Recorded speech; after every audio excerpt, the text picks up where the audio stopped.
कुमार विठोबार कुमार विठोबार कुमार विठोबार कुमार विठोबार कुमार विठोबार कुमार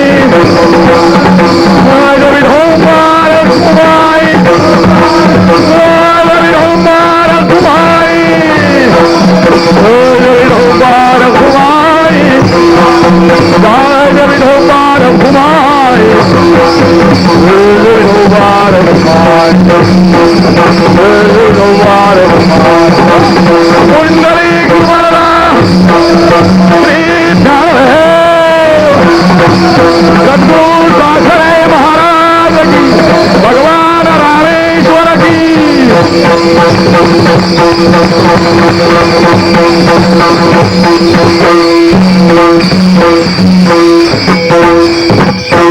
आता जो निजपदाला गेला त्याला मी माझं आठवेल का दुसरं शरण तेथे आपुले नाठले का तेथे आपुले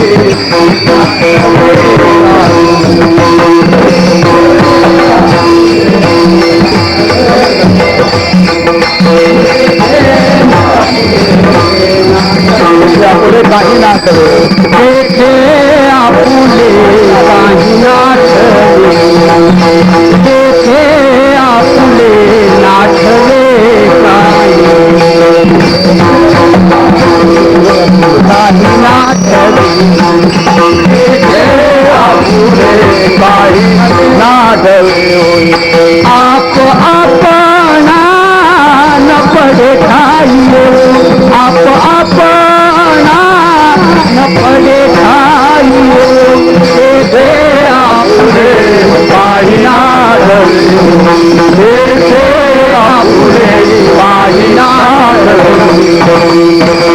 अपना न पड़े खाइए अपना न पड़े खाइए तेथे आपुले काही नाठले तेथे आपुले काही नाठले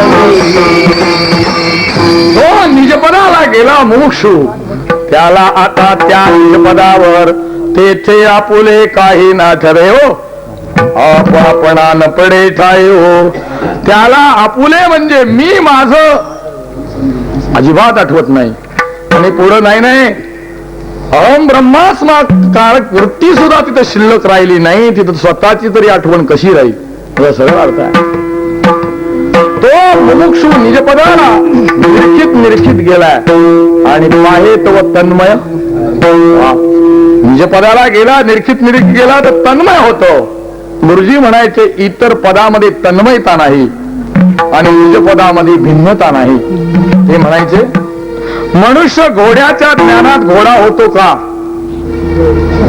घोडं बघायला गेला घोडाच झाला होत नाही भिन्न आहे म्हणून मनुष्य पत्नीच्या ज्ञानात पत्नी होतो का पत्नी बघायला गेला तिला बघितलं पत्नीच होऊन आला मनुष्य देवाच्या ज्ञानात भिन्न राहतो का देव पहायासी गेलो वा तो देवची होणी ठेलो देवाला पाहायला गेलो देवरूप झालो पत्नीला पाहायला गेलो भिन्न राहिलो घोड्याला पाहायला गेलो भिन्न राहिलो मग भिन्न राहावं का भिन्न व्हावं देवाला पाहावं का पत्नीला पाहावं लवकर बोला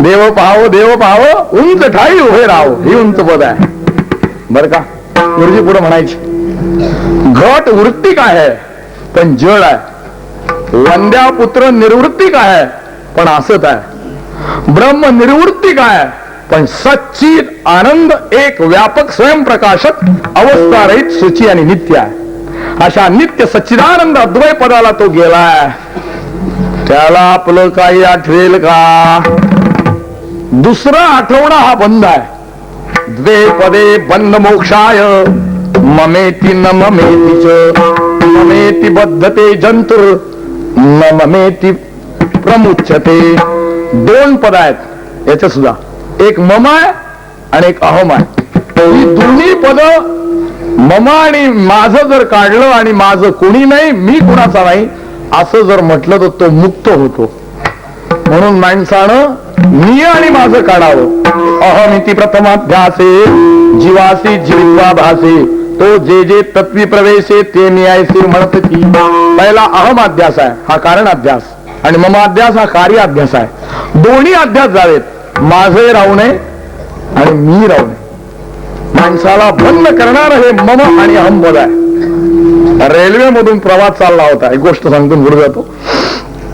रेल्वेमध्ये फर्स्ट क्लास मध्ये काही मंडळी प्रवास करत होती. त्याच्यामध्ये एक तरुण मुलगी चढली, तिच्या हातात पेटी होती, आता सुटकेस म्हणायची सुटकेस होती. ती फर्स्ट क्लास मध्ये जाऊन बसली. 2-4 माणसं होती त्या आतल्या कंपार्ट मध्ये. ते आपलं ते एक बॅग वगैरे उघडली आणि पैसे मोजायला लागली. 100च्या नोटा, त्यावेळी 1000चे होते, ते मोजायला लागल्या. भराभर असतील 2-4, पण मोजायला लागली. मोजायला लागल्यानंतर त्या लोकांनी 2-4 लोकांनी पाहिले, तिला ते दाखवायचंच होतं. तिने आपली पेटी बंद केली, ठेवून दिली वर आणि बसली. पुढचं स्टेशन आलं, मुंबईला निघाली होती गाडी. काय झालं असतील 4-5 तास. सांगितलं मी येते जरा पाणी पिऊन, जरा लक्ष ठेवा. ठेवतो म्हणले. ती मुलगी पाणी आणायला जरा लांब नळावर गेली. तोपर्यंत गाडी सुटली, गाडी निघून गेली. हिला गाडीत चढायचंच नव्हतं. हो, आणि विचार केला आता ही मुलगी आली नाही, कधी येईल, काय होईल, काय होईल, का असेल या पिटीत. तो नाही 100च्या नव्हत्या, 1000च्या पाहिल्या होत्या, 500च्या म्हणा.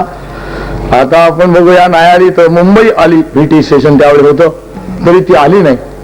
मग ती 2 जण होते, त्यानं पाहिलं होतं. तो म्हणायला लागला माझी आहे, तो म्हणायला माझी आहे. दोघांचं भांडण झालं. तिथं पोलीस असतात, त्या पोलिसांना दोघांनाही पकडलं, नेलं त्या कॅबिन मध्ये. चला कोणाची आहे, तो म्हणला साहेब माझी आहे. कोणाची आहे? माझी आहे. 2 पदे बंद मोक्षाय ममेती नममेती. माझी म्हणला ना, चावी काढ. तो म्हणला हरवली. तू चावी काढ. हरवली. त्यानं काय काढला, हातोडान फोडली पेटी. नाही ना, मग मी बघतो म्हणले काय. फोडल्याबरोबर आत मेलेलं पोरग निघालं. एक 8-10 दिवसाचं असेल. ते पोरग मेलेलं काढलं, दाखवलं. कोणाचं?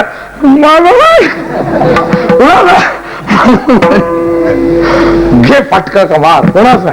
माझं म्हणला ना. याचं होतं का? मग यानं माझं म्हणणं नाही का? प्रियाचे ओझे आपुले माथा घेईजे, तरी कान दाटीजे धनुर्धरा. पंढरपूरला मी चंद्रभागेला स्नानाला चाललो होतो. स्नानाला चाललो असताना त्या म्हशी आल्या आडव्या. त्या म्हशी खूप आहे, एवढी मोठी शिंग आहे. माणसानं म्हशीला चुकवणं आणि पुण्यामधल्या बायला चुकवणं तर गाडी चालवून दाखवणं. तुम्ही नाही बरं का, तुम्ही चांगलं म्हणजे गुरुदेव आराम म्हणत असते, वाटतच नाही. आणि त्याच्यात तुळशीबाग मध्ये गाडी चालवायची आणि मुंबईला भेंडी बाजार. मला त्या म्हशी आल्या. म्हशीच्या नादी माणसांना लागू नये, मी आपला बाजूला घालो. तेवढ्यात एक म्हशी आले, तिने शेण टाकलं. एक म्हातारी शेण उचलायला तयार होती, तिने शेण तेवढ्यात दुसऱ्या म्हशीने शेण टाकलं. तिने एक दगड ठेवला त्याच्यावर आणि पुढचं शेण घ्यायला गेली. त्याच्या मागे एक म्हातारी होती, ती उचलायला लागली. ते म्हणले हात नको लावो. काय झालं? कोणाचं शेण आहे? ती म्हणली माझं शेण आहे. बरोबर कुठं बाबा अभ्यास गेलाय. तुम्ही मला सांगा, हे तिचं शेण आहे का म्हशीचं आहे? हे झालं बाह्य. या देहाते म्हणे मी, या देहाला मी म्हणतो हा देह तुझा आहे का? देह कोणाचा आहे? देह हे काळाचे धन तुझ्याचे. देह हे काळाचे धन तुझ्याचे. देह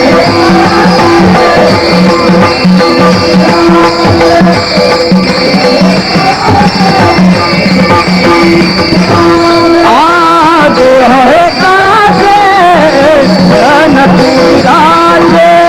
देह हे काळाचे धन तुझ्याचे.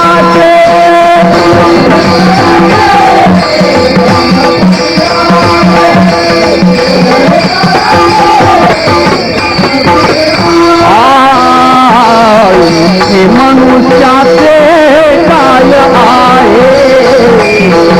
मनुष्याचे काय आहे? मनुष्याचे काय आहे? मनुष्याचे काय आहे? बाह्यभाग सांगितला, अंतर्भाग सांगतो की हा देह तरी आपला आहे का? देह हे काळाचे म्हणा ना. हे देह कोणाचा आहे? आणि धन हे आपल्या जे बँकेमध्ये पैसे असतील ते आपले आहेत का कुबेराचे? म्हणजे बँकेतले पैसे आपले. काय झालं, हळूच घाबरता का? बँकेतले पैसे आपले देत का माझ्या नावावर करून? नको, हे बांधणार आहे बरं. देह आपला नाही, धन आपलं नाही, जमीन आपली नाही, काही आपलं नाही. शेवटी विचारू, पत्नी तरी आपली आहे का? बोलत नाही, ते घाबरतात. त्यांना माहित आहे नाही म्हणलं तर आपली हे झाल्याशिवाय. पण शेवटी ती सुद्धा आपली नाही आणि तो पती सुद्धा आपला नाही. म्हणाल हे नाही ते नाही, ते आपले काही ना आठवे. मग काहीच आठवत नाही का? पूर्वी जे भजन करत आलाय ते आठवत. कारण माणसाला ज्ञान नाही का ज्ञानाचा विषय योग्य नाही? ज्ञान आहे पण ज्ञानाचा विषय योग्य नाहीये. गुरुजी म्हणायची ज्याच्या ज्ञानाचा विषय पंच विषय तो पामर, ज्याच्या ज्ञानाचा विषय स्वर्ग तो विषयी, ज्याच्या ज्ञानाचा विषय देव तो भक्त, ज्याच्या ज्ञानाचा विषय गुरु तो मुमुक्षु आणि विषय विवर्जित तो शुद्ध जीवनमुक्त. यालाच म्हणायचं निजपद. आता त्याला काही आठवत नाही का? त्याला आठवतं ना, तो भजन केल्याशिवाय देवाचं राहत नाही. तो म्हणत असतो देव माझा मी देवाचा. शेवटी भजन करताना तो म्हणत असतो देव माझा आणि मी देवाचा. आणि शेवटी ध्यान ठेवा, जो आपल्या बरोबर मेल्यानंतर येतो तो आपला. मेल्यानंतर आपल्या बरोबर कोण असतं? देव असतो ग. एक ब्रह्मरूप झाल्यानंतर तोच असतो. पण ही अलीकडची अवस्था आहे. पण देव असतो मागे पुढे उभा. मग जर आपण देवाला माझा म्हटलं तर देव सांभाळतो आणि माझा नाही म्हटलो तर संकट घातल्याशिवाय. म्हणा बरं, आता मी तुम्हाला विचारणार आहे देव कोणाचा आहे? जो म्हणेल माझा त्याला देव सहाय्य करून बरोबर घरी नेऊन सोडील. आणि जो बोलणार नाही गाडीची टक्करच झाली त्याच्यातलं. आता जे म्हणतील देव माझा आहे त्यांना देव सुखरूप घरी पोहोचील. आणि जे काहीच बोलणार नाही त्यांना काहीतरी नाही करणार नाही. पण म्हणा मी विचारणार सगळं देव कोणाचा विचारलं ना तर म्हणा माझा जोरात आवाज गेला पाहिजे तिकडे मंदिरात. देव कोणाचा आहे आणि मी कोणाचा आहे? अजून एकदा, देव कोणाचा आहे आणि मी कोणाचा आहे? शाबास. पुरुष मंडळी, तुम्ही आता घरी गेल्यानंतर पत्नी तुम्हाला विचारेल तुम्ही कोणाचे? काय उत्तर द्या?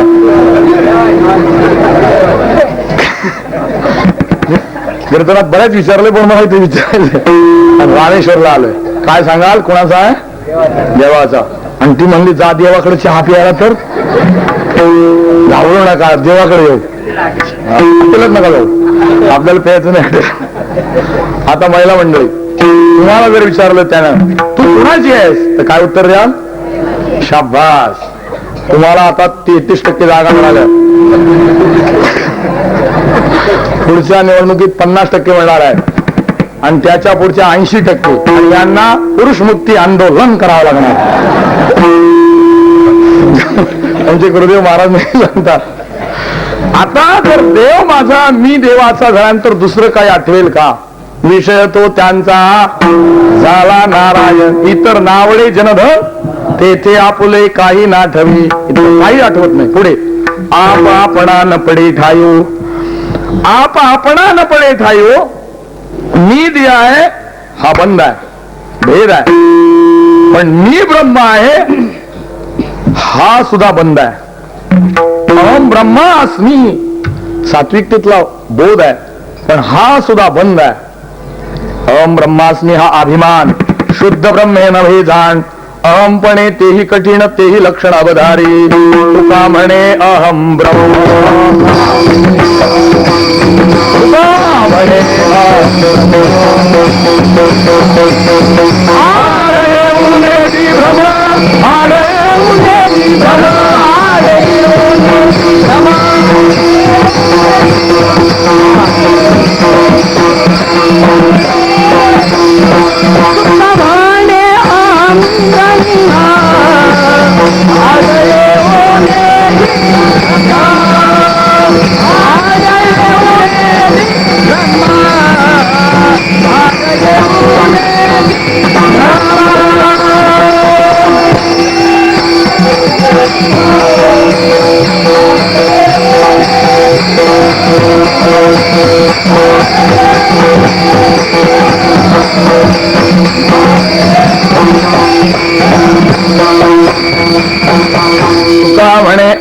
ब्रह्म आड येऊन भ्रम. अहम ब्रह्म हा सुद्धा भ्रम आहे. सांगू, मी देह आहे हे पहिलं अज्ञान, मला काही कळत नाही हे दुसरं अज्ञान, मी ब्रह्म आहे हे तिसरं अज्ञान. का? ब्रह्म हा ज्ञानाचा विषय नाही, ज्ञानरूप आहे. ब्रह्म हा अनुभवाचा विषय नाही, अनुभव रूप आहे. ब्रह्म शून्य नाही, शून्याचेही प्रकाश. म्हणून त्याला अहम ब्रह्मास नित्याकारक वृत्ती सुद्धा राहत नाही. एकदा काय झालं, एक गाडीवान चालला होता नदीच्या कडेने. एक मुमुक्षू नदीच्या कडेला संध्याकाळी ध्यान करत बसला होता आणि तो म्हणत होता, अहम ब्रह्मास्मी, अहम ब्रह्मास्मी, अहम ब्रह्मास्मी. तो गाडीवान चाललेला होता, तोही जवळजवळ बोळ्यावर गेलेला होता. थोडं अपरोक्ष ज्ञान होतं पण दृढ झालं नव्हतं. तोही ध्यान करायचा, पण त्याच्याही ध्यानात आलं होतं की शेवटी अहम ब्रह्मास्माकारक वृत्ती सुद्धा विलीन झाली पाहिजे. तो आपला संसार करत होता, गाडी घेऊन चालला होता, असोनी संसारी असा होता. त्याने विचार केला, हे अहम ब्रह्मास्मी म्हणतं हे कुठेतरी बंधाला कारण होणार आहे. म्हणून त्यानं गाडी उभी केली. तो त्याच्या बाजूला जाऊन बसला आणि त्यानं सुरू केलं, अहम गाडीवान, अहम गाडीवान, अहम गाडीवान.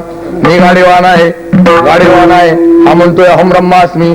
त्यानं बाजूला पाहिलं तर गाडी उभी आहे आणि हा ओरडतोय, अहम गाडीवान, अहम गाडीवान. तो म्हणला, हे गाडीवाना, कशाला बोंबलतो? तू गाडीवान आहेच. तो म्हणला, तू कशाला बोंबलतो? तू ब्रह्म आहेच. म्हणायची जरुरी नाही, ते ज्ञान सुद्धा विलयाला गेलं पाहिजे. जाणीव शाणीव ओझे सांडून आदुरी, आपण मस्ती कर वर्त तसे संसारी. हा पुढे आहे म्हणा, मी माझे विसरले असा एक अभंग आहे. सहज मी अंधळा निजमिनकार पंथे, वृत्ती हे निवृत्ती झाली. मी माझे हरपले हे पाहिजे, मी माझे हरपले ठाई घेतीच्या पुढे अदृश्यतेची झाले काही दृश्य जे होते. सुखे मी शून्य सारवणी तिथे अशा निजबोधावर तो गेलाय. तिथं त्याला मी माझं आठवणार नाही, अहम ब्रह्मास नित्याकारक सुद्धा वृत्ती राहणार नाही. मी देह आहे हा भेद भ्रम, अहम ब्रह्मास्मी हा अभेद भ्रम आणि पूर्वमीमांसकाचा भेदाभेद भ्रम. भेद भ्रम नैयायिकांचा आहे, अभेद भ्रम सांख्यांचा आहे, भेदाभेद भ्रम पूर्वमीमांसकाचा आहे. वारकरी संप्रदायामध्ये भेदवाद नाही, वारकरी संप्रदायामध्ये अभेदवाद नाही, वारकरी संप्रदायामध्ये भेदाभेदवाद नाही. वारकरी संप्रदायामध्ये कल्पित भेद आणि वास्तव अभेद, अशा कल्पित भेद आणि वास्तव अभेद रूप झालेला जो मुमुक्षु, तेथे आपुले काही ना ठरेवो, आप आपणा न पडे ठायो. अहो, मी माझंच त्याला आठवत नाही, तर मी आठवत नाही, मी माझंही आठवत नाही काही. तेथे हे बघा काय म्हणतात, भेदाभेद भ्रम अमंगळ. भेद अमंगळ आहे पण अभेद अमंगळ आहे का? त्याचं चिंतन आहे. गुरुदेव महाराज सांगतात, पुन्हा कधीतरी सांगू. पण भेदही आणि अभेदही अमंगळ आहे. भेदाची प्रमा असावी का अभेदाचा असावी भाग आहे. पण दोन्ही नसावा, भेदही नसावा, अभेदही नसावा, भेद अभेद विवर्जित अशी जी अवस्था, तेथे आपुले काही ना ठरेवो, अपणा न पडे ठाईवो. म्हणजे पंचकोश विवर्जित, तीन देह विवर्जित, स्वगत भेद, सजातीय भेद, विजातीय भेद विवर्जित आणि चार वाण्या परापशंती वैखरी, मध्यमा वैखरी वगैरे, परापशंती, मध्यमा आणि वैखरी, ह्या चारही वाण्या विवर्जित अशा पदाला तो गेलाय. कसं काही आठवेल का हो मुमुक्षू बाबा? तुम्हाला कोणी ह्या निजपदाला नेऊन सोडलं? श्री गुरु प्रसाद ज्ञान बोधा, श्री गुरु प्रसाद ज्ञान बोधा, श्री गुरु प्रसाद ज्ञान बोधा, प्रसाद ज्ञान बोधा, श्री गुरु प्रसाद ज्ञान बोधा, श्री गुरु प्रसाद ज्ञान बोधा, प्रसाद ज्ञान बोधा.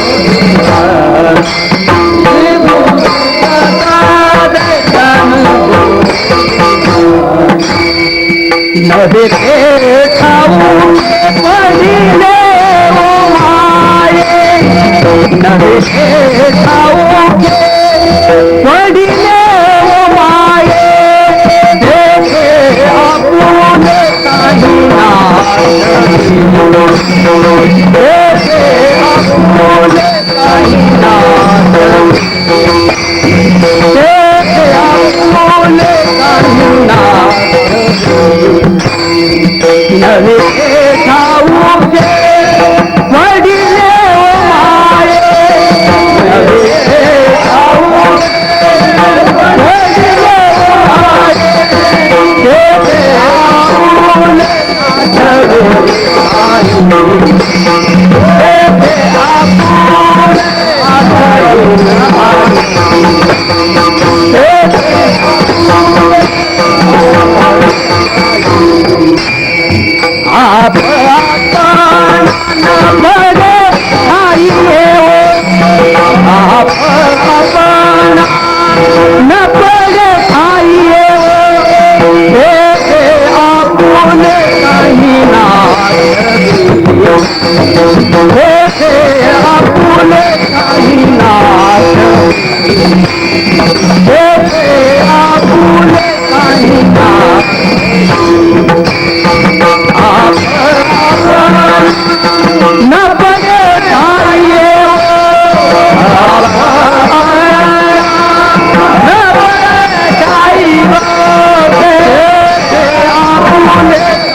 श्री गुरु प्रसादे ज्ञानबोधू झाला हो नव्हे ते ठाऊ केवळे मुमुक्षू सांगतोय मला माझ्या श्री गुरु प्रसाद प्रसाद कुणाचा कुणावर प्रसाद व्हावा याचं शास्त्र आहे.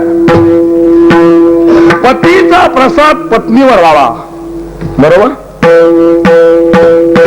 देवाचा प्रसाद भक्तावर व्हावा आणि श्री गुरूंचा प्रसाद मुमुक्षूवर व्हावा.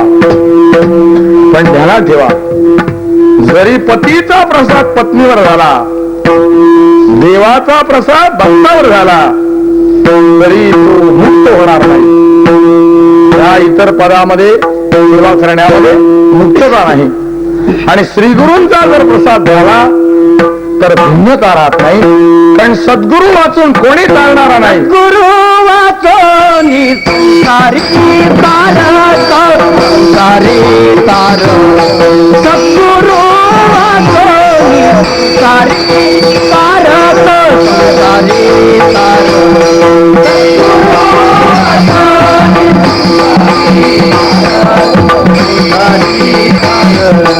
सद्गुरु वाचून सारी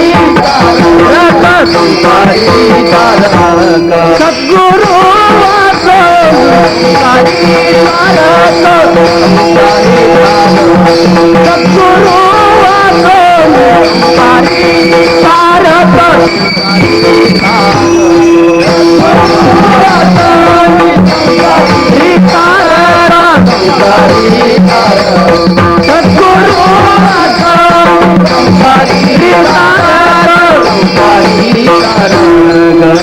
नशेची संत आणकोणी नशेची संत आणकोणी इंद्रचंद्र देव समाधी करोणी इंद्रचंद्र देव समाधी करोणी नशेची संत आणकोणी नशेची संत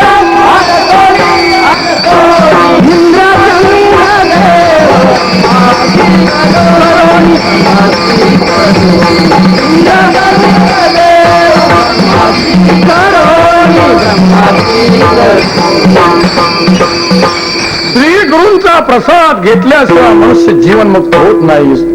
सद्गुरु वाचवणी संसारी तारक नसेची निष्कंक आन कोणी. श्री गुरु शिवाय आपला उद्धार मंडळी कोणी करणार. माणसानं गुरु करावा का पत्नी करावी गुरु करावा. गुरु करू नये का पत्नी करू नये? आणि पत्नी केल्याशिवाय बर का. आमची परमगुरु रंगनाथ महाराज म्हणायचे, चिंतेत पडायचं असेल तर पत्नी बरोबर लग्न करा, सद्गतीला जायचं असेल तर देवाबरोबर लग्न करा, आणि निज पदाला जायचं असेल तर गुरु बरोबर लग्न करा. आपल्याला कोणाबरोबर करायचं सांगा? किती गोड बोलला, गुरु बरोबर करायचं. मग गुरु बरोबर लग्न करावं. आता पुढे बोलू. पत्नी बरोबर आपलं लग्न झालं तर सर्वस्व तिला अर्पण करतो. गावची जमीन तिच्या नावावर, मुंबईची किंवा शहरातली खोली तिच्या नावावर, दागिने सगळे तिच्या अंगावर, आणि याच्यावर काहीच नाही. ही सजलेली वज्र टीप, घोरमाळ, चप्पल हारच ना, चप्पल हार, लाकीट सगळं काही. पूर्वी एक दागिना होता, 12 पुतळ्या 1 पान. तुम्हाला आठवती की नाही बघा? इकडून 6 पुतळ्या, इकडून 6 पुतळ्यामध्ये 1 पान असायचं. एका आधी मला विचारलं, ही काय भानगड आहे? म्हणले, बाबा हा 12 वेळा पळून गेला पण ह्या पानाने नाहीच सोडला. एवढे दागिने सजवतो तिला, म्हणजे सर्वस्व तिला अर्पण करतो. घरातले नोकर हिच्या हातामध्ये, चाव्या हिच्या हातामध्ये, जमीन हिच्या हातामध्ये, नवे हा बरोबर.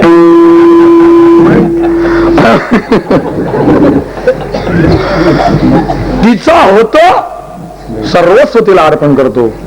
गुरुचा होतो, गुरुला सर्वस्व अर्पण करतो का? प्रत्यक्ष करत नाही. करायला पाहिजे. गुरुजींनी जर सांगितलं ना, बाबा ह्या हुंडीमध्ये 101 रुपये टाक, 1 रुपये टाकला. तिने सांगितलं, आता मला पातळ घ्यायचं, मधुराला जायचं ना, मीनाक्षी 8वा जोड माझी आठवण होईल. ज्या जोड्या आहेत त्या बघा, त्या मधुराला म्हणतील की आम्हाला पातळ घ्यायचे, 500 रुपये. म्हणजे गुरुचं ऐकलं का हिचं ऐकलं? मग आता गुरुंचं ऐकावं का हिचं ऐकावं? मग गुरुची आरती करावी की हिची करावी? गुरुंची आरती करावी. आपण गुरुची करतो का हिची करतो? जय देव जय देव जय माझ्या बायको, तुझे जे सांगतील ते खुशाल ऐको.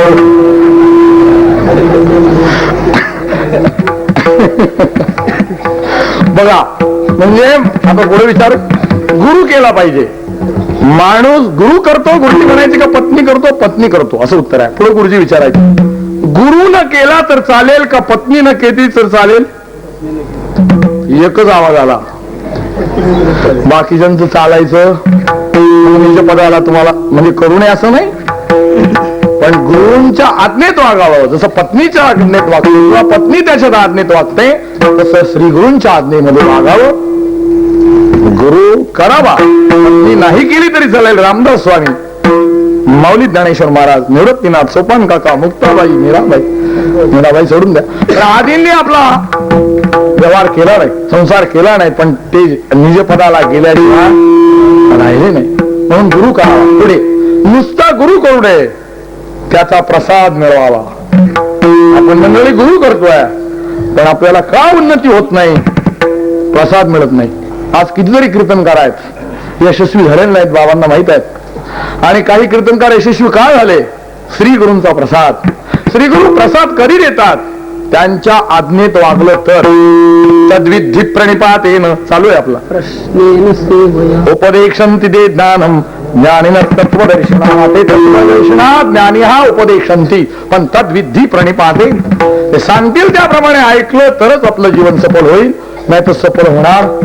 पुढे सांगू, मंडन मिश्राला गुरु करावा लागला, नामदेव रायांना गुरु करावा लागला, शंकराचार्यांना गुरु करावा लागला, राम प्रभूंना गुरु करावा लागला, श्रीकृष्ण परमात्म्याला गुरु करावा लागला, चांग देवाला गुरु करावा लागला. म्हणजे गुरुजी म्हणायचे कर्मठाला गुरु करावा लागतो, उपासकाला गुरु करावा लागतो, योग्यांनाही गुरु करावा लागतो, तर संसारिकाला गुरु करावा लागणार नाही का? That is the most important question in man's life. Swami Vivekananda, जीवनातला पहिला प्रश्न आहे. म्हणून माणसानं काय करावं? गुरु करावा. आता तो रामेश्वरला आलेच, बिन गुरुच जाऊ, आणि जर गेला तर तुम्हाला गुरु म्हणतील. गुरुला गुरु नसतो, बरोबर. म्हणून त्यांचा प्रसाद मिळवा. श्री गुरु प्रसाद हे काय होईल? श्री गुरु, गुरु वेगळा आणि श्री गुरु वेगळा. श्री गुरु कोणाला म्हणावं? ऐका.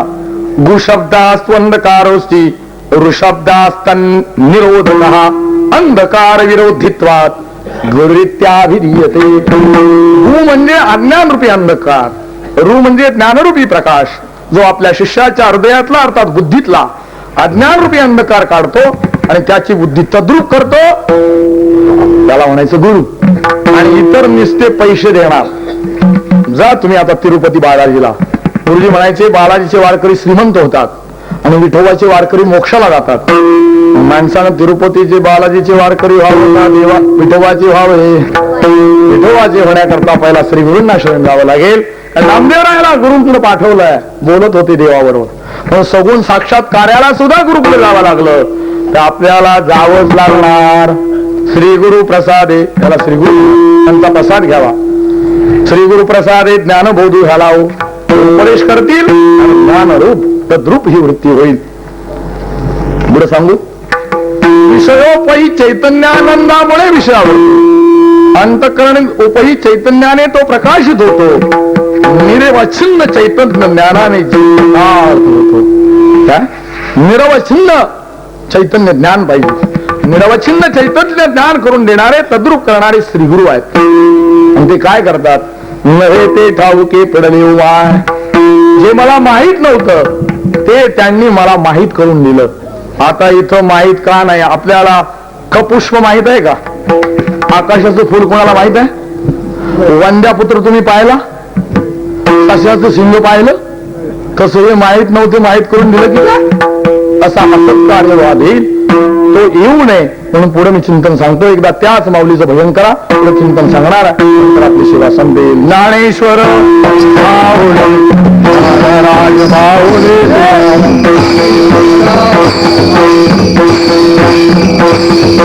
ज्ञानेश्वर माऊली राज माऊली माऊली ज्ञानेश्वर माऊली राज माऊली माऊली ज्ञानेश्वर माऊली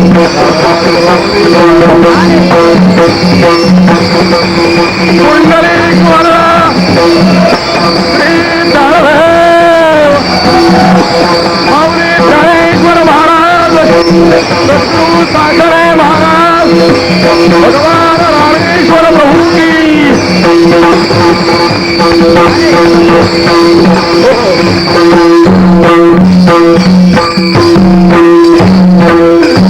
ते ठाऊके पडले हो माय.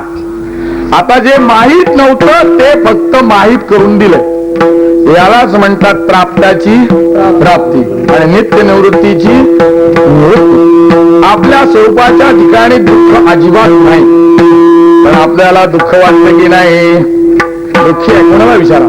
महाराज म्हणत असत तुम्ही कुणाला तरी भेटा, त्याला सांगा तू ज्ञानी आहे, तो म्हणतो हो ज्ञानी आहे. पण त्याला म्हणा तुझ्यासारखा आनंदी कोणी नाही, तो म्हणतो तुला काय बोल झाला का? आपण आनंद रूप आहे, पण आपल्याला माहिती नाही. ही माहिती कोणी करून दिली? श्री गुरूंनी करून दिली की बाबा तुम्ही आनंदी आहात. आनंद शोधण्याकरता इकडं तिकडं जायचं कारण नाही. मला शास्त्रकाराने उदाहरण दिलं. स्वकंठे स्थितम वस्तू यथा न प्राप्यते भ्रमार भ्रमांते प्राप्यते तद्वत आत्मैपी गुरुरात्मतः. स्वतःच्या गळामध्ये कंठामध्ये नथ आहे पण कळत नाही, ती कळून घ्यायची असते. गुरुदेव आमचे महाराज सांगत असतात. एक बाई सकाळी चुलीला पोचारा करायची. आता चुली गेल्या पण पूर्वी चुली असायची. हा आता गॅस आला. कुठं कुठं गॅस आला? नाकात गॅस, पोटात गॅस, स्वयंपाकाला गॅस. पोटा झाला तर गॅसवर बसलोय.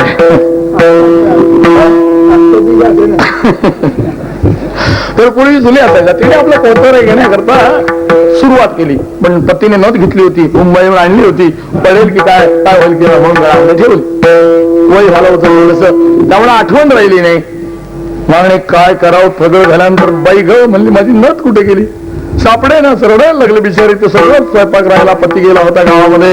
आल्यानंतर काय सांगणार, मुंबईत एवढी आणली, आता काय करा म्हणून रडत बसली. एवढा त्याला एक भिकारी म्हणला, ओम भवती भिक्षाम देही. बाई भिक्षा वाळा, ये मेल्या जा म्हणली पुढं. तो म्हणला काय झालं आई, काय झालं. तिला कोणी रागवायला मिळालं नव्हतं. मग आता जो पुढे सापडेल तो जा मेल्या म्हणली पुढं. अक्कल नाही का, काय झालं आई, काय झालं. सकाळपासून माझी न चालवली मी शोधते. त्याने पाहिली तर गळ्यात होती. हो फक्त हिला कळही नव्हती. म्हणला आई साहेब रागू नको, काय करू, एवढे पैसे खर्च केले, काय करेल मला नवरा. आई साहेब नथ मी तुम्हाला सापडून दिली तर 1000 रुपये देईल. 10,000 रुपयाची ते नथ आहे, त्याच्यात काय काय आणलं त्यांनी, मोती काय, हिरा काय. 10,000 रुपये हो दे मला सापडून, तुला 1000 रुपये देतो. देते बघा आई साहेब, हो देते. तुमच्या घरात आरसा आहे का, हो म्हणजे मोठा आरसा आहे. आणा बरं. असा मोठा तिच्या उंची एवढा आरसा आणला, लावा म्हणला भिंतीला ठेवला. आई साहेब तुमच्या डोक्याच्या केसापासून पायाच्या नखा, डोक्याच्या शेंडीपासून नाही बघा, डोक्याच्या केसापासून पायाच्या नखापर्यंत निरीक्षण करावं. ती आपली डोक्याकडे पाहू लागली, डोळ्याकडे पाहू लागली, इकडे पाहू, अगं बाई सापडली. आमचे गुरुजी म्हणायचे सापडायला हरवली होती का, गळ्यातच होती. पण आता काय म्हणली, सापडली. हो भ्रम आहे. तसा तुम्हाला देव तुमच्या जवळ नाही का तुम्हाला माहित नाही.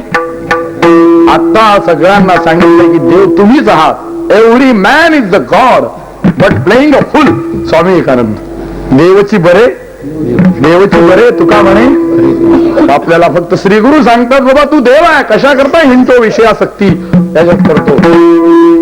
मग काय झालं मजा, अगं बाई सापडले म्हणल्यानंतर तिला न सापडला एवढा आनंद झाला. तो भिकारी म्हणला आई साहेब 1000 रुपये. मेल्या कसले रे 1000 रुपये कसले. अहो मी तुम्हाला दाखवली. दाखव तू, पण आरसा कुणाचा म्हणजे माझा, हे शरीर कुणाचं माझं, हा गळा कुणाचा माझा, ती सरी होती तिच्या गळात, सरी कुणाची माझी, नथ अडकवली ती कुणाची आहे माझी, आणि पाहिलं कुणी, नमस्कार तुम्हीच पाहिलं. मग कसले 1000 रुपये तुम्ही पाहिलं तुमचं सगळं, पण दाखवली कोणी, हा तुम्ही दाखवली म्हणजे देते. जसं श्री गुरु प्रसाद ज्ञानबोध झाला. आपल्या जवळ सुख नाही का आपल्याला ज्ञान नाही, सुख आहे पण त्याचं ज्ञान आहे. तुझे आहे तरी तू जागा चुकलाय. आपण घरोघर त्या पत्नीला वाटतं पतीपासून सुख होईल आणि पतीला वाटतं तिच्यापासून सुख होईल. तुम्ही मला सांगा, बरेच आता इथं ग्रहस्थी आहेत, वाटलं की नाही लग्नाच्या अगोदर, विचारतोच आता, लग्नाच्या अगोदर वाटलं की नाही आपलं लग्न झालं म्हणजे आपले 204 झाले म्हणजे आपलं कल्याण, असं वाटलं की नाही. वाटलं. फिरायला लागले दोघे, गेले कुठं हँगिंग गार्डनला गेले, कुठे गेले, सगळं काही. किती दिवस बरे गेले, एक मुलगा होईपर्यंत. पण गंमत अशी असते, पहिल्या वर्षी पत्नी बोलते, पती ऐकतो. दुसऱ्या वर्षी पती बोलतो, पत्नी ऐकते. आणि तिसऱ्या वर्षी दोघे भांडतात, शेजारी ऐकतात. जर सुख असतं तर हे भांडण झालं असतं का. आता मुंबईला होतो त्यावेळी एका कार्यक्रमाला गेलो. या म्हातारीने माझ्याजवळ येऊन त्या म्हाताऱ्याबद्दल बरेच सांगितलं. हा मूर्ख आहे, हा अमका आहे, तमका आहे, खूप बोलली त्या म्हाताऱ्या. तो म्हातारा मौनम गुह्यास्मी सर्वान, नो टॉकिंग एट ऑल, बोललाच नाही. ती म्हातारी गेल्यानंतर मी विचारलं, बाबा एवढी तुम्हाला बोलली, तुम्ही काहीच कसे बोलले नाही हो. म्हणलं जाऊ द्या, ती बोलताना बोलते पण तिच्या मनात काय कशी विषयासक्ती आहे बघा. आणि मला दुसरं सांगू, आता बोललो तरी कुठे जायचंय, जागाच नाही. जेवायला मिळतंय, ऐकून घ्यायला काय हरकत आहे. त्या म्हाताऱ्याला थोड्या वेळाने विचारलं, तुम्ही एवढं का बोलले म्हाताऱ्याला. म्हणजे बाबा त्याने तरुणपणात खूप शिव्या दिल्यात. आता हा म्हातारा झालाय, आता मी, माझा मुलगा आणि सुनबाई एका बाजूला आहे आणि जे एकटंच पडले. खरंय का असं होतं म्हातारपणी. विसरू नका बरं, आपल्याला एकटं पाडतात. त्यावेळी निघाले कुठं, तुकाराम आता कशाला बंद निघाला. मग संसारामध्ये तिला वाटतं याच्यापासून सुख होईल आणि याला वाटतं याच्यापासून सुख होईल. सुख नाही का यांना ज्ञान नाही. प्रत्येकाच्या जवळ सुख आहे, त्याची प्रक्रिया खूप गोड आहे. आता आपल्याला वेळ नाही, प्रक्रिया केव्हा तरी सांगेल.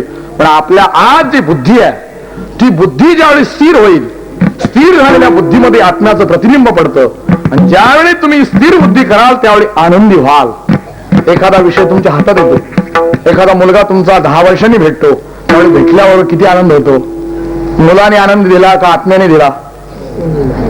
अरे वा, बुद्धी होते स्थिर आणि स्थिर मनामध्ये बुद्धीमध्ये आत्म्याचं पडतं प्रतिबिंब आणि त्यावेळी जो आनंद असतो तो आत्म्याचाच असतो, मुलाचा नसतो. मुलगा जर संध्याकाळची घेऊन आला तर आनंद होतो का? आता अंतकरण चंचल झालं, आत्म्याचं प्रतिबिंब पडत नाही, आनंद होत नाही. मग आपल्याला आत्म्यापासून सुख मिळतं का विषयापासून? वा, पत्नीपासून सुख मिळतं का आत्म्यापासून? पत्नीपासून सुख मिळतं का आत्म्यापासून? म्हणजे पत्नीपासून सुख मिळत आणि पत्नीपासूनही मिळत आणि देवापासून मिळाल्याशिवाय. मग आता देवाच्या मागे जायचं का घरी जायचं? कुणी तुम्हाला हे ज्ञान दिलं? श्री गुरु प्रसादे ज्ञान बोधू झाला नव्हे ते ठाऊकी पडले उमार. हे इकडं चाललं तेव्हा मी घेतलं, हरकत नाही. मला चिठ्ठी आली, जरा कालचे 2 दिवस कमी झाले, जरा वाढवा. जास्त वेळ मी घेत नाही, तुम्हाला त्रास नको. पण शेवटी एक गोष्ट सांगतो आणि सेवा संपवतो. काय? ज्याच्यावर श्रीगुरूंचा प्रसाद होतो त्याला कधी काही कमी पडत नाही. श्रीगुरूंचा प्रसाद व्हावा. श्रीगुरूंचा प्रसाद झाला की काय होत आहे, काय झालं की सेवा संपवतो. कल्याण नावाचा एक शिष्य होता. कोणाचा? रामदास स्वामींचा. एकदा काय झालं, रामदास स्वामींना वाटलं की आपण आपल्यासारख्या तीर्थयात्रा कराव्या. आपल्या मनात आलं की नाही, गुरुदेवांची आशीर्वाद आहे, प्रेरणा आहे. रामदास स्वामींना वाटलं एकदा काशीला जावं. त्याने सांगितलं चला काशीला मला यायचे. सगळे शिष्य म्हणले मी येणार, मी येणार, मी येणार. सगळे पळत निघाले. अरे सगळे येणार पण इथं कोण राहणार? म्हणले तो कल्याण आहे ना, त्याला ठेवा. बरोबर बोलवा त्याला. कल्याण, अरे मी काशीला विद्यार्थी असं जाणार आहे, आपण आज्ञा कराल तसं मी वागेल. तो खरा गुरूंचा प्रसाद घेणारा होता बरं. आपण आज्ञा कराल तसा वागेल. तू इथं राहायचा? हो राहतो. आणि राहिल्यानंतर रोज रामप्रभूचे स्नान संध्या सगळं त्यांना करायचं. हो. रांगोळ्या? हो. आणि भिक्षा मागायची? हो. आणि त्यांना नैवेद्य दाखवल्याशिवाय तू जेवायचं नाही. आज्ञा गुरुदेव. सगळ्या विद्यार्थ्यांना आनंद वाटला. चला निघाले. श्रीराम प्रभू श्रीराम जय राम करत करत काशीला हे पोहोचले. काय गेले असते, हळूहळू चालू लागलेत. हा उठला दुसऱ्या दिवशी कल्याण आणि उठल्यानंतर विचार केला गुरुदेवांची आज्ञा. झटकन उठला, स्नान संध्या स्वतः केली, झाडून घेतलं, सगळं काय केलं. रामप्रभूला स्नान घातलं, गंध लावला, कपडे घातले, भिक्षा मागायला गेला, भिक्षा आणली, काहीतरी कालवण भाजी काय पोळी केली आणि देवाला नैवेद्य दाखवला. आणि देवाला नैवेद्य दाखवला आणि पडदा ओढला आणि 5 मिनिटांनी बघायला गेला, ताट तसंच. काय रामप्रभू, माझ्या गुरुदेवांचा हातचा तुम्ही नैवेद्य खाता आणि माझ्यावर रागवलं होय? अजून अर्धा तास वाट पाहिजे आणि जर नाही खाल्ला तर हा कल्याण जिवंत राहणार नाही. आता देव नैवेद्य खातो का वाज घेतो? तुम्ही पहिलं नैवेद्य दाखवता का? थोडी दावा झाले बरं. नसलं दाखवत जा बरं. निदान ऑफिसमध्ये असलो तर पाणी तरी फिरवा. ऑफिसमध्ये पाणी फिरवतात फिरवायच्या डब्याच्या बाजूला. ते आमचे इन्स्पेक्टर साहेब विचारले, साहेब पाणी कशाला फिरवलं? त्या बोंबाला काय सांगायचं? म्हणलं आपल्या ऑफिसमध्ये मुंग्या झाल्यात, नो ऍडमिशन विदाउट परमिशन, आत यायचं नाही. तेवढ्याची बूट का काढून बसले? अरे बाबा बूट काढून जेवावं. म्हणला बूट घालून जेवलं तर काय होते? मला म्हणला तुम्ही जगाच्या मागे आहात, पाणी काय फिरवता, बूट काय काढता, राम राम काय म्हणता. म्हणलं तुला जगाच्या पुढे गेलेले म्हणेल कधी? ज्या दिवशी तू बूट हातात घेशील आणि त्या बुटात वडापाव घालून खाशील त्या दिवशी सुधारला. वारकरी मंडळी आपला नाही, आपण सोडून शर्ट काढून बसावं, पाणी फिरवावं, वैश्वानर एक मंत्र म्हणावा, देवाला अर्पण होतो बरोबर. आणि घरी असेल तर नैवेद्य दाखवत जा. दाखवाल ना मातांनो, यांनी नाही ऐकलं ना, तुमच्या ताब्यात आहे तो. त्याला सांगा ए भोप्या, नाही ए पतिराजा, नैवेद्य दाखवल्याशिवाय तुम्हाला जेवण मिळणार? काय हिंमत आहे त्याची जेवायची? बरोबर बोललो मी? तुमच्याकडून बोलले हा म्हणा. हा दाखवत जा. नैवेद्य दाखवला देव खात नाही म्हणजे काय? गेला हा कल्याण आणि धरली शेंडी. म्हणला आता जीवच देतो, असे वरकेन आता आपटणार. त्याच्यात रामप्रभूंनी वरच्यावर धरलं. कल्याणा काय करतो? जेवा गपचूप. जेवतो की नाही? जेवतो आपण मरू नको. एवढा सेवाधारी होता तो. या सीतामाता या खाली, लक्ष्मण बाबा या, हनुमान या. हनुमान सगळे जेवायला बसले. जेवायला बसल्यानंतर रोज जेवण करायचे. 4-5 दिवस झाले त्यानं विचार केला मीच झाडून घ्यायचं, मीच रंगोळ्या काढायच्या, मीच स्नान घालायचं, मीच कपडे घालायचे, मीच सगळं काय आणायचं सीधा आणि मी जेवण करून यांना घालायचं. आईत खाऊ आईत खाऊन लांडग्याच आईत खाता काय. दुसऱ्या 5व्या दिवशी उठलाच नाही, जे झोपून राहिला. लक्ष्मणा अरे 8 वाजलेत का उठला नाही कल्याण, बघ ना खरा बघतो होता तो. लक्ष्मणच ते गेले. कोणाला सांगतो तेही तसंच होते. तुला उठायला सांगितलं रामप्रमाणे, जा म्हणला मी उठत नाही. अरे लक्ष्मणला राग आला होता, पण देवाचा सेवक म्हणला हे आपलं काम नाही. प्रभू तो ऐकत नाही, उठत नाही, आपणच जा. रामप्रभू आले, अरे कल्याणा उठ. उठून बसला. काय झालं काय झालं, रोज मी उठायचं, आयतं जेवण तुम्हाला द्यायचं, सगळे आयते खाता, काय लावलंय का, मग मी काय करू.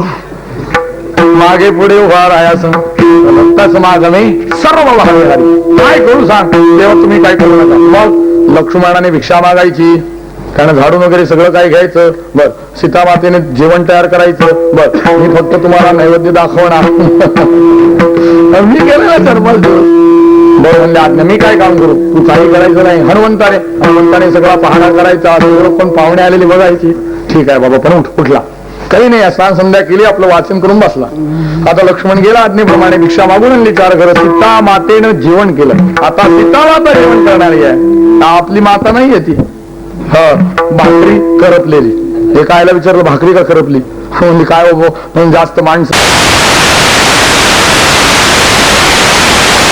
राम प्रभू लक्ष्मण हे भरत शत्रुघ्न सगळं जेवायला बसायचे, सीता माता वाढायची, सगळं काही जेवण आनंदात.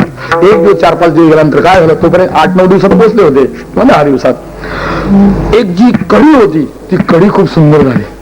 कढीचा फुरका कल्याणाने मारल्यानंतर रडायला लागला. प्रभू म्हणले का जेवत नाही बाबा, जेव ना. मला कढी खूप चांगली झाली, सीतामातेने केली. मग खा ना. सीतामाते म्हणले अजून करते, मला रद्दी सिद्धियात घेऊ का, नको म्हणला. खा. माझ्या रामदास स्वामींना ही कढी खूप आवडते. आता मग त्यांना दिल्याशिवाय मी जेवणार नाही. अरे ते काशीला आणि त्यांना कसं नेणार. हनुमंतराय इथं बसलेले आहेत. हनुमान मनात म्हणले आता हा मला कामाला लावणार. श्रीगुरूंचा प्रसाद बघा किती आहे त्याच्यावर. राम म्हणले हनुमंता आज्ञा करू देवा, याला घेऊन जा, खांद्यावर घेऊन जा, कढीची वाटी बरोबर धरतो म्हणला. आणि परत रामदास स्वामींना कढी द्यायची, परत यायचं. हो आत्ता करतो देवा. हा बसला खांद्यावर. हनुमंता जास्त उंच उडी मारायची नाही, जर काय सांडली तर परत माग. म्हणलं मलाही कामाला लावलं श्री गुरु प्रसाद. ठीक आहे म्हटलं, आता खूप उडी मारली, वाटी अजिबात हलू दिली नाही. याचं चाललंय रामदास स्वामी राम राम राम असं करत निघाला आणि उतरले आपल्या गंगेच्या किनाऱ्याला. रामदास स्वामी स्नान करून ध्यान करत होते. शिष्य परिवार बसला होता. हनुमंत एका झाडाखाली उतरले. सांगितलं कल्याणा ते बघ रामदास स्वामी, तिथं जा, त्यांना एक कडी दे आणि मी तुला खांद्यावर आणलं एवढं सांगू नको, कारण रामदास स्वामींना वाईट वाटेल मला कामाला लावले म्हणून. फक्त आणली एवढं सांग, बोलायचं नाही. आणि जर काय सांगितलं तर थोडं दिन म्हणजे हो म्हणलं नाही सांगत, बोलायचं नाही बोलणार. जा लवकर. गुरुदेव पाहिला, एवढा आनंद झाला, पळतच गेला. वाटी बाजूला ठेवली, साष्टांग नमस्कार घातला. श्री संतांची माता डोळे उघडले, पाहतात तर कल्याणा अरे 10 दिवस झाले तू इथं कसा. म्हणले गुरुदेवा कढी खूप तुम्हाला आवडती, ती केली आणि तुम्हाला आवडली म्हणून घेऊन आलोय. कधी केली. आता 5 मिनिटापूर्वी. हा मग तू कुणी आणलं तुला. आता सांगितलं तर फटकाच बसेल. तोही हुशार होता, फक्त बोलायचं नाही ना. मग कोणीने दाखवायला का हरकत आहे तो बघा. रामदास स्वामी पाहतात हनुमंत राय भजन चाललंय, श्रीराम जय राम जय. म्हणजे तू त्यांच्या खांद्यावर बसून आला का. हो. अरे अरे अरे कामाला लावलं तू. हो मग करा गुरुदेवा. झटकन रामदास स्वामी आपला आराध्य दैवत आले म्हणून धावत गेले. हनुमंताला नमस्कार केला. हनुमंत आपण. रामदास स्वामी माझं बरं आहे, यानं राम प्रभू सीता माता लक्ष्मणाला कामाला लावलंय.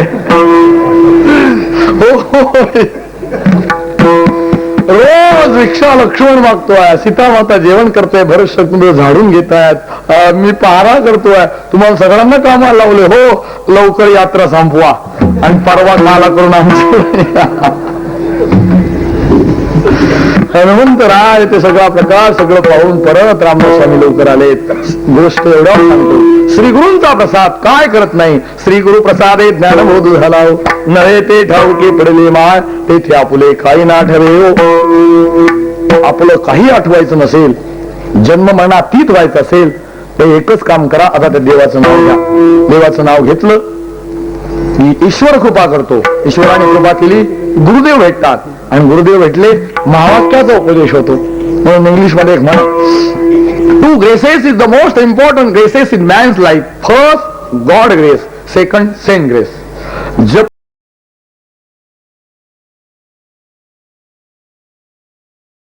गुरुदेव तुमच्या माथ्यावर हात ठेवतील, हात ठेवीला मस्तकी प्रसाद देवणी